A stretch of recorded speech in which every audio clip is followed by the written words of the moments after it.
Ok,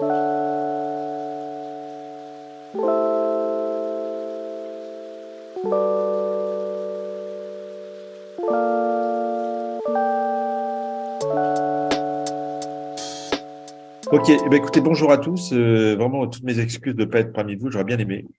Euh, voilà, donc moi, je suis urbaniste et je suis hydrologue et je dirige un cabinet qui s'appelle Urban Water. Et donc, on travaille sur l'intégration de l'eau pluviale, fluviale, marine, souterraine dans la ville. Voilà.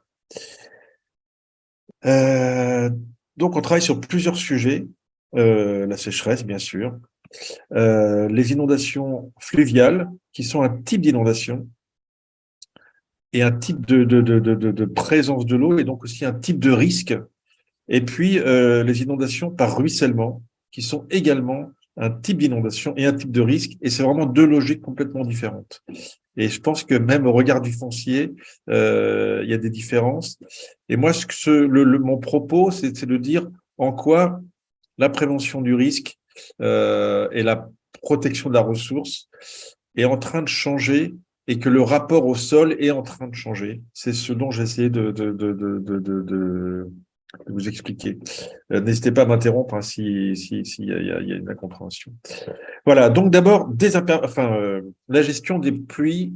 Donc là, voilà, la gestion des pluies, c'est un peu c'était il y a une trentaine d'années où on a commencé à se dire finalement, la gestion des pluies, c'est plus forcément comme on le faisait avant avec des tuyaux, ça peut être autrement.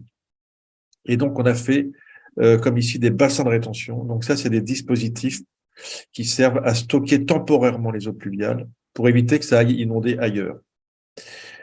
Ce qu'on voit ici, c'est un bassin de rétention en Seine-Saint-Denis, à 3 km de Paris. C'est un espace qui sert donc extrêmement rarement, puisque c'est que pour les pluies exceptionnelles, et qui le reste du temps ne sert à rien. Mais on voit qu'il y a des clôtures tout autour. Ça veut dire que c'est un espace qui n'a qu'une fonction, qui est la fonction hydrologique de la prévention du risque, et rien d'autre. Donc, en termes de foncier, hein, ça occupe un sol très cher, puisque c'est un sol à 3 km de Paris, donc c'est très coûteux, pour des usages extrêmement rares.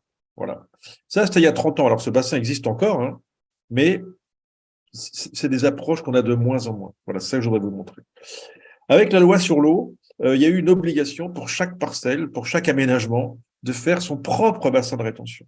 Donc, de la même façon, les aménageurs, les promoteurs ont subi cette loi et on dit, bah voilà, on va faire des bassins de rétention. Donc, c'était un bout de leur parcelle qu'ils immobilisent pour faire des bassins de rétention. Donc, ils savent pas très bien quoi faire. Vous voyez, là, c'est souvent comme ça, c'est un peu abandonné, ils savent pas très bien. En plus, il y a cette notion de risque qui fait qu'ils sont pas très à l'aise. Donc, ils clôturent tout ça. Mais en termes de foncier, c'est très cher. Là, on est encore à, c'est pareil, 2 ou 3 km de Paris. Sinon, il fait des ouvrages enterrés. Voilà, je ne vais pas rentrer dans le détail. Là, effectivement, ça ne coûte pas en foncier. Et c'est d'ailleurs pour ça qu'on met en œuvre ce type de technique, bien que ce sont des techniques assez peu performantes, qui se bougent très vite. Enfin, ça a très peu d'intérêt en réalité, d'un point de vue hydrologique, d'un point de vue prévention du risque. Mais réglementairement, c'est conforme et ça ne bouffe pas de foncier. Voilà. Petit à petit, il y a quand même eu une intégration. On s'est dit, mais finalement, les eaux des pluies exceptionnelles sont assez rares, elles sont donc exceptionnelles. Dans ce cadre-là, peut-être qu'on peut mieux les intégrer à l'espace. Donc ça, c'est les premières tentatives. On voit que c'est encore un bassin un peu profond auquel on a mis de la végétation. Là, c'est dans la ville où on a fait un bassin de rétention. Voilà. Là, vous voyez, en termes de foncier, il y a une économie, quoi. On se dit, voilà, il y a un giratoire, autant mettre le bassin de rétention dans ce foncier, dans cet espace. Et puis petit à petit, on a intégré, comme ici, ça, c'est un dispositif de prévention des risques, puisque c'est des noues, hein, c'est un fossé, dans lequel les eaux pluviales de cet espace, là, je ne sais pas si vous voyez ma flèche, viennent se stocker, puis s'infiltrer. Voilà. Mais là, vous voyez, on est déjà en termes d'intégration et en termes de partage du foncier, c'est plus intéressant. En fait, c'est un espace vert qui a une fonction d'espace vert, qui en plus a une fonction hydrologique. Et là, comme ça, on va de plus en plus loin. Là, c'est dans le cadre d'un parc, vous voyez, qui avait un usage de parc, d'ailleurs, c'est un parc qui date du 19e. Et puis, on s'est dit, il y a une opération nouvelle tout autour du parc, des opérations publiques, et on s'est dit, mais finalement, on pourrait stocker dans le parc. Donc, on a reconfiguré un petit peu le parc pour, voilà, on a créé des bosses pour qu'en cas de pluie, ces volumes disponibles bien servent de bassin de rétention. Et voilà. Et ça, c'est pour la très grosse pluie. Donc ça, statistiquement, c'est tous les 10 ans qu'il a ce type de remplissage. Donc très rare en fait. Et vous voyez là en termes de foncier, alors je sais pas si c'est votre question, j'arrête pas de parler de foncier, je sais pas comment vous envisagez le sujet, mais bref, en termes d'occupation des sols, il y a mutualisation. Et ça c'est très important et c'est ce qui est en train de tout changer, c'est que il y a mutualisation et on n'a plus comme avant d'une part la gestion des eaux avec ses ouvrages et ses espaces et le reste, la ville, on a aujourd'hui au sein de la ville ce croisement des choses. Voilà. Donc forcément, en termes de foncier, ça a une différence. Voilà, ça c'est l'ouvrage une fois intégré. Vous voyez, c'est un espace vert. Il n'y a pas de clôture, il n'y a rien, c'est ouvert au public, etc. Et on a même fait ça à l'échelle des quartiers quand on a créé des quartiers. Alors là, ça va se faire de moins en moins, mais c'est des terres agricoles à Mordel, près de Rennes, où il y avait une opération de 800 logements à créer. Et donc, il y a eu un concours. Nous, notre choix, c'était de dire, on va s'intégrer dans la géographie du site avec son hydrologie. Et donc, on a aménagé le quartier en fonction de la gestion de l'eau. Ce qui est intéressant, là encore, je dirais en termes de foncier, c'est que c'est une façon aussi de s'approprier l'espace, de s'intégrer dans un espace plus large. Et là, on voit par exemple que ce lotissement va être finalement, puisqu'on conserve le fonctionnement des eaux tel qu'il était avant, puisqu'on ne vient pas créer de vulnérabilité par rapport à l'aléa, on s'intègre dans la géographie, et en s'intégrant à la géographie, eh bien, on s'intègre aux promenades, aux trams bleus, aux trams vertes, aux parcs qu'il y a le long de la rivière.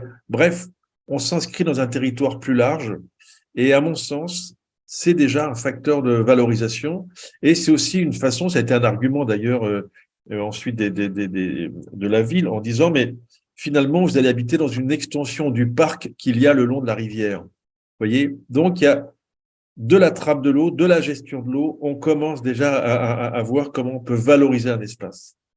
Vous voyez, on commence à s'éloigner déjà des premières images où la gestion de l'eau était une contrainte foncière, avait un coût foncier. Là, petit à petit, eh bien, on essaie de minimiser ce coût. Par exemple, là où il y avait des zones humides, là où il y avait déjà des rétentions d'eau sur les terres agricoles, on n'a pas aménagé. On a aménagé un petit peu à l'amont. Voilà, j'ai un peu vite. Donc, ça s'est traduit aussi en termes d'aménagement. C'est-à-dire qu'à chaque parcelle qu'on a vendue, on leur a dit, il faut que vous gériez vos eaux pluviales. Donc ça, par contre, c'est une contrainte. Enfin, à l'époque, c'était vraiment vécu comme une contrainte. Et les acheteurs avaient tendance à négocier en disant, OK, on veut bien gérer un peu nos eaux pluviales, mais par contre, faites-nous un rabais sur le prix du foncier, parce que vous nous demandez de participer à ce que vous, collectivité, vous auriez dû faire. Bon, on pourra en discuter, mais voilà. J'ai un peu vite, mais ça se traduit par des choses comme ça. Donc, en fait, on est assez vite dans la valorisation de l'espace et vous voyez que la contrainte de gestion de l'eau, petit à petit, elle devient un facteur de valorisation. Je vais un peu vite parce que j'ai plein de choses à vous raconter. Voilà. Ce qui se passe aujourd'hui, c'est que ça change considérablement. Donc, on doit effectivement aujourd'hui gérer les pluies exceptionnelles, donc ce qui est un risque. On doit aujourd'hui maintenant en urbanisme gérer les pluies courantes. C'est un autre type de risque. C'est pas une pluie qui arrive de façon violente qui va tout emporter. C'est toutes les petites pluies en milieu urbain, toutes les petites pluies, lorsqu'elles tombent, au fur et à mesure qu'elles ruissellent, elles se chargent en pollution. Ensuite, elles vont rejoindre des réseaux, des égouts qui sont pas très propres, en particulier si c'est des réseaux unitaires. Et donc, ces eaux, elles viennent se mêler aux eaux usées et le volume et le débit surtout étant tellement important que toutes ces eaux, elles sont balancées quasiment automatiquement directement au milieu naturel. Par exemple, à Paris, il y a ce qu'on appelle des déversoirs d'orage qui fait que lorsqu'il pleut, eh bien, ces eaux, elles vont directement dans la Seine. Donc, c'est des eaux polluées qui vont dans la Seine. Donc là, on est sur un autre type de risque qui est le risque de pollution. C'est plutôt quantitatif. Si bien qu'aujourd'hui, il y a une loi, enfin, il y a une réglementation, on va dire, mais qui s'impose un petit peu partout en France, qui est de devoir gérer dans le tissu urbain ces eaux. Ce qui veut dire que pour pas qu'elles ruissellent, ces eaux, pour pas qu'elles aillent au réseau, pour pas qu'elles aillent dans les égouts, il faut qu'elles soient absorbées dans le tissu urbain. Et donc, on est obligé d'avoir des toitures terrasses végétalisées, on est obligé d'avoir de la pleine terre pour absorber ces eaux. Et donc, vous voyez qu'en termes d'aménagement, je regarde ce que j'ai mis comme image, mais en termes d'aménagement, on est sur l'espace de la promotion privée, on va dire. On doit gérer ces eaux. Ça peut occuper de l'espace, donc ça peut avoir un coût, ou ça peut ne pas occuper d'espace. Par exemple, on peut stocker, on peut gérer ces eaux sur les toitures. Donc d'un coup, sur les toitures, on crée des espaces verts. Et là, quelque part, c'est aussi du foncier qu'on regagne, en tout cas du foncier qu'on redonne à la nature, même si c'est sur le toit du bâtiment. Donc, vous voyez, il y a cette notion par exemple, d'espace vert. Hein, si on devait parler du ZAN, j'imagine, vous en avez beaucoup parlé. Si on devait parler du ZAN, on recrée du sol, bien qu'on soit sur du bâtiment. Voilà. Si bien que, avec cette nouvelle approche qui est imposée, gérer les pluies courantes, on oblige chaque parcelle à absorber de l'eau. Quand on absorbe l'eau, c'est aussi de la ressource. Et là, on est en train aussi de reconsidérer l'eau comme de la ressource. Et de la ressource, par exemple, pour réactiver les sols. En ville, on imperméabilisait les sols. Aujourd'hui, on les désimperméabilise. En mettant de l'eau dans le sol, il y a de la nature qui peut repousser. Donc, on réactive de la nature. Par ailleurs, en désimperméabilisant les sols, on permet l'infiltration de l'eau qui va certes activer les sols, mais aussi recharger les nappes. Donc aujourd'hui, vous voyez, on a aussi cette notion de lutter contre le risque de pénurie d'eau. Voilà. On se réinscrit dans le cycle naturel de l'eau, dans le processus, dans le grand cycle de l'eau. Voilà. Donc la ville est obligée aujourd'hui à intégrer toutes ces problématiques, et tant mieux, parce que vous voyez, l'eau, elle devient ressource. Et d'ailleurs, dans les PLU, dans certains PLU en tout cas, eh bien, on parle même plus vraiment d'obligation de gérer les eaux. Par contre, on oblige à mettre de la végétation sur des épaisseurs de terre importantes ou sur de la pleine terre. Si bien qu'en faisant ça, on gère les eaux pluviales. Donc, vous voyez, à travers la thématique de l'eau, très vite, on arrive à la thématique de la ressource. Vous voyez, et donc là, on parle, alors que l'idée, c'est de gérer les eaux pluviales. En réalité, on va beaucoup parler d'arbres dans ces documents. Et à toutes les échelles, et même sur des opérations très, très denses comme ici, Charenton-Bercy, dans le cahier des prescriptions architecturales, urbaines, paysagères et environnementales, on a cette obligation de gérer ces pluies et d'intégrer ça au bâti. Voilà. Je vais un peu vite parce que je m'aperçois que il me reste plus que des minutes. Voilà, donc désimperméabilisation des sols, ce qui veut dire aussi c'est une certaine forme de valorisation des sols. C'est-à-dire que là, par exemple, c'est à Bruxelles, où on a réhabilité un espace ancien. C'est aussi, on rajoute beaucoup de nature et on valorise aussi le site. Cette valorisation, elle a une valeur dans la vente, par exemple. Donc, un peu une valeur foncière. Voilà, ça, c'est des exemples de désimperméabilisation. Alors, il y a plein d'exemples, hein, mais vous voyez, c'est aussi une façon de remettre de la nature en ville. Vous voyez, ce parking qui était désaffecté, on a décrouté la croûte, et puis on a laissé pousser ce qui poussait. Et voilà ce qui arrive. Donc, c'est une façon aussi de redonner de la valeur à des espaces. Et donc, petit à petit, l'eau devient à nouveau eau ressource, eau pluviale, et donc on peut hydrater des arbres. Je ne vais pas rentrer dans le détail, mais voilà, on peut faire tout un tas de choses qui fait que on recrée de la nature dans la ville et voilà. Là, par exemple, c'est un projet où on a récupéré les eaux pluviales d'un bassin versant assez grand. On a supprimé des parkings et on a recréé ce mail piéton. Et avec cette eau pluviale, on vient alimenter ce qu'on appelle des îlots de fraîcheur. C'est des jardins de pluie qu'on alimente. Et cette eau pluviale, on la fait ensuite rentrer dans la nappe. Et l'été, on vient pomper un tout petit peu dans la nappe pour hydrater ces espaces verts. Je ne vais pas rentrer dans le détail de cette gestion de l'eau, mais vous voyez, là, petit à petit, on est parti de la notion de risque. On est parti de cette notion-là de façon assez contraignante. Et finalement, grâce à cette obligation de gérer les eaux, on est obligé d'y réfléchir et de trouver des solutions qui finalement apportent au projet. Et là, en ayant cette promenade verte très hydratée, très fraîche, on a amélioré, valorisé l'environnement de ce quartier, et donc participer à la valeur foncière. Et ça, sans avoir, vous voyez, consommé d'espace propre à ça. On a d'abord créé des espaces verts, et dans ces espaces verts, on a géré l'eau. Même si nous, on est intervenu parce qu'il fallait gérer l'eau. Voilà. Voilà, tout ça pour vous raconter ça. Voilà, donc ça finit. Vous voyez, là, c'est un parc. En fait, c'est un parc où même on fait venir les enfants. C'est un parc plutôt pour les petits. Et c'est d'abord un bassin de rétention, en réalité. Donc, vous voyez, on n'est plus du tout dans la logique qu'on avait tout à l'heure. Et évidemment, en termes de foncier, c'est complètement différent. Donc là, je vous ai parlé de la gestion des pluies exceptionnelles et la gestion des pluies courantes. Mais c'est le ruissellement. Voilà, c'est une problématique liée à l'eau dans la vie. Il y a une autre problématique qui est celle du débordement de cours d'eau. Donc voilà, par exemple, là, en l'occurrence, c'est à Ivry, donc c'est la Seine. C'est-à-dire que ce n'est pas à la moindre pluie que la Seine va déborder. Il y a un tel bassin versant qu'il faut qu'il y ait tout un contexte hydrologique et toute une suite de pluies, bref, pour que ça inonde. Donc là, on est sur une autre dynamique, on est sur une autre logique. Mais là encore, pendant très longtemps, ce qu'on faisait, c'est que on regardait où inonder le cours d'eau, et puis on mettait une digue. Derrière la digue, enfin non, devant la digue, entre le lit mineur et la digue, on n'avait pas le droit de construire. Donc ça, en termes de foncier, on ne pouvait rien faire. De l'autre côté de la digue, on pouvait tout faire. Voilà. Ça a longtemps été ça. Sauf qu'en réalité, par exemple, ça, c'est à Ivry, on voit bien que la digue, elle est prévue pour la crue 50 ans, ou 60 ans, on va dire. Ça veut dire que le foncier, il vaut rien entre le lit mineur et cette digue, et ensuite, il vaut tout, alors qu'en réalité, on est quand même sur des espaces très vulnérables. Donc, vous voyez, c'est un peu étonnant. Alors, on s'est dit, mais dans ces cas-là, est-ce qu'on pourrait pas, donc c'était il y a quelques années, est-ce qu'on pourrait pas créer un urbanisme qui serait résilient, quoi. On accepte, on supprime la digue, on accepte d'être inondable, et à nous de concevoir un urbanisme qui sera résilient.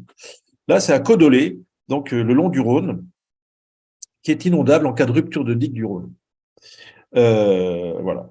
Le maire est venu nous voir en disant, voilà, moi j'ai tout un quartier en centre-ville qui est inondable, et le problème, c'est que puisqu'il est inondable, il ne vaut rien du tout. Alors qu'il y a une vraie demande, et même les enfants des habitants n'arrivent pas à se loger. Donc, est-ce qu'on ne pourrait pas créer cet urbanisme pour être autorisé malgré tout? Et en me disant, mais vous savez, je connais bien le préfet, donc on va pouvoir s'arranger. Voilà. Donc, on lui a fait tout un projet, je ne rentre pas dans le détail, mais on lui a fait tout un projet où on était sur pilotis, avec des circulations hautes, enfin bref, tout un tas de choses, en intégrant le handicap, en intégrant les modalités de risque, le fait que c'est en cas de rupture de digue, donc ça s'inonde très vite, donc il faut pouvoir trouver des abris très vite, pouvoir être évacué, etc. Bref, on a fait tout ce travail, et en disant, ben, on va pouvoir, ça va rendre ces terrains constructibles. Donc, c'est pas à vous que je vais apprendre que la valeur de ces terrains va énormément augmenter. Sachant que le maire, il avait aussi des pressions de la part des propriétaires. Voilà. Donc voilà, on a fait ça. Et on est allé voir le préfet, qui était effectivement l'ami du maire, qui a dit, mais il est hors de question qu'on aille contre le PPRI. Évidemment, il y avait un PPRI. Donc, ça n'est pas possible. Donc, voilà, ça a été recalé. Donc, à l'époque, alors je ne sais pas aujourd'hui comment ça se passerait, mais à l'époque, il n'y avait pas cette oreille de l'État qui disait « Voyons comment on peut faire avec l'eau. Voyons si on ne peut pas trouver des solutions. » C'est en train de changer. C'est en train de changer, et c'est ça qui est très intéressant. Petit à petit, l'État commence à se dire « Mais oui, on peut faire avec l'eau. » Alors là, c'est à Toulouse, c'est juste un exemple où on construit le long de la digue et on autorise la construction le long de la digue en disant, voilà, on vous autorise, si vous adossez à la digue, si bien que finalement vous participez à la solidité et à la durabilité de la digue. Donc ça, c'est très intéressant parce que vous voyez, là, l'urbanisme commence à venir avec la notion, enfin, l'urbanisme vient servir la prévention du risque. Donc, ça devient structurant. Alors, ça a des impacts plus ou moins intéressants parce que là, par exemple, donc, ils ont construit des bâtiments, voilà. Donc, la digue, elle est tout à fait solide, ce qui veut dire que si jamais ça devait casser quelque part, ça casserait de part et d'autre de cette opération. Ça veut dire que les sites qui ont une valeur foncière où on peut construire, eh bien, ils sont surprotégés, et puis surtout, ils peuvent voir le cours d'eau, bref, il y a toute une valorisation. En revanche, les sites qui n'ont pas cette valeur foncière, eux vont en avoir encore moins puisqu'ils vont être plus sujets au risque. Toute l'eau toute l'eau de crue qui pourra pas trouver sa place ici, va la trouver ailleurs. Ça veut dire qu'en faisant ça, on augmente le risque à l'amont et à l'aval pour les autres espaces. Donc, vous voyez, en termes d'équilibre foncier, de partage du foncier, d'égalité foncière, ça interroge. Voilà. Je vais un peu vite, hein, mais ce qui est intéressant, c'est qu'aujourd'hui, les pouvoirs publics sont en train de changer. Ça, c'est à Saint-Nazaire, où en cas de submersion marine, parce que Saint-Nazaire, c'est très artificiel, hein, en cas de submersion marine, l'eau retrouve un cheminement naturel qui va entre la Loire et le marais de Brière, ceux qui connaissent, et qui fait qu'en cas de submersion marine, il peut y avoir une grosse vague qui passe, même plusieurs, de l'un à l'autre, vous voyez, entre le port et ça. Le problème, c'est que entre le port et ça, c'est là où a été mise la gare. Donc, autant vous dire que la valeur foncière de ces terrains-là est énorme. Donc, dans le PPRI, il est indiqué que ces zones-là, ces zones rouges, hein, je ne vais pas rentrer dans le détail, sont inconstructibles. Sauf si un projet urbain, sauf si est proposé au pouvoir public, hein, à la DDT en l'occurrence, un projet urbain qui intègre ce risque-là. Et donc, qui fait que il n'offre pas de vulnérabilité. Et donc, là, vous voyez, d'un coup, c'est à l'urbanisme, c'est aux architectes, aux paysagistes de faire en sorte de trouver une morphologie urbaine, une organisation urbaine qui va garantir à l'État qu'il n'y a pas de risque. Et donc, vous voyez, c'est le PPRI qui indique ça dans son règlement. Je crois même que je l'avais pris, je ne me souviens plus très bien, mais oui, ça, c'est les zones rouges. Et dans ce triangle vert, là, où la valeur foncière est énorme, eh bien, c'est je crois que j'ai même inscrit. Bon, j'ai peut-être pas le temps de vous le dire, mais au cas où. C'est inscrit, voilà, si vous nous faites un projet complètement résilient, on va l'autoriser. Donc, vous voyez, ça change tout. Il faudrait arriver vers la conclusion. Ah, ok, d'accord. Ouais, je comprends. Ouais, ce qui veut dire que nous, on s'est organisé avec des cheminements. On a regardé où passerait la vague, on a fait des espaces verts et au-dessus, on a créé des bâtiments. Je vais un peu vite, voilà, on a créé un urbanisme qui intègre cette présence éventuelle de l'eau. Voilà, ça, je voulais terminer un petit peu là-dessus, mais c'est une opération qui regroupe l'ensemble puisqu'on est en zone PPRI. En fait, en intégrant la gestion des eaux pluviales, le ruissellement, et en intégrant la gestion des pluies de crue, alors en l'occurrence la Seine, il y a 20 ans, on n'aurait pas pu construire. Enfin, non pas il y a 20 ans, mais il y a 30 ans, probablement qu'on aurait mis des grosses digues, on n'aurait pas pu construire, ou alors ça aurait été très vulnérable. Là, aujourd'hui, elle n'est pas vulnérable, au moins jusqu'à la crue 100 ans. Et elle gère toutes ses pluies jusqu'à la pluie 30 ans. Et ça parce que à l'échelle de l'architecture, vous voyez ici, là, on a stocké les eaux pluviales, les bâtiments, voilà, les bâtiments, tous les parkings des bâtiments sont inondables par la crue de la Seine. On a désimperméabilisé, etc. Voilà. Ce qui est intéressant aussi, je vais un peu vite, parce que j'essaie de conclure. Ce qui est intéressant aussi, c'est qu'en faisant ça, en travaillant sur la végétalisation pour absorber toutes ces pluies, bien finalement, voilà, finalement, il y a un bureau d'études qui est venu dire à l'ensemble des promoteurs, donnez-moi vos espaces verts en toiture et je vais faire de l'agriculture urbaine. Et donc, ils exploitent tous ces espaces verts en agriculture urbaine avec en circuit court. Donc, il y a une petite cahute pour vendre la production des toits. Tout ça avec des personnes qui sont en réinsertion. Donc, les promoteurs ont intégré tout ça et ont su valoriser tout ça. Si bien qu'aujourd'hui, cette ZAC, alors qu'elle a tout un tas de problèmes et tout un tas d'aléas autour d'elle, elle a su, premièrement, se préserver de ces aléas et deuxièmement, en tirer parti. Et d'ailleurs, quand on se promène voilà, dans la ZAC, voilà, il y a tout un tas alors, ici, il y a des arbres, voilà, la végétation, par exemple, elle est là essentiellement pour absorber les petites pluies. Voilà, ils communiquent sur la gestion naturelle. Bref, ils ont su tirer parti de la contrainte et donc, d'un point de vue foncier, d'un point de vue de la valeur foncière, je dirais que le risque a même tendu à accroître la valeur foncière, puisque l'aspect environnemental, il est très, très fort. Voilà. Et je te terminerai là. Voilà, j'étais un Merci peu... beaucoup.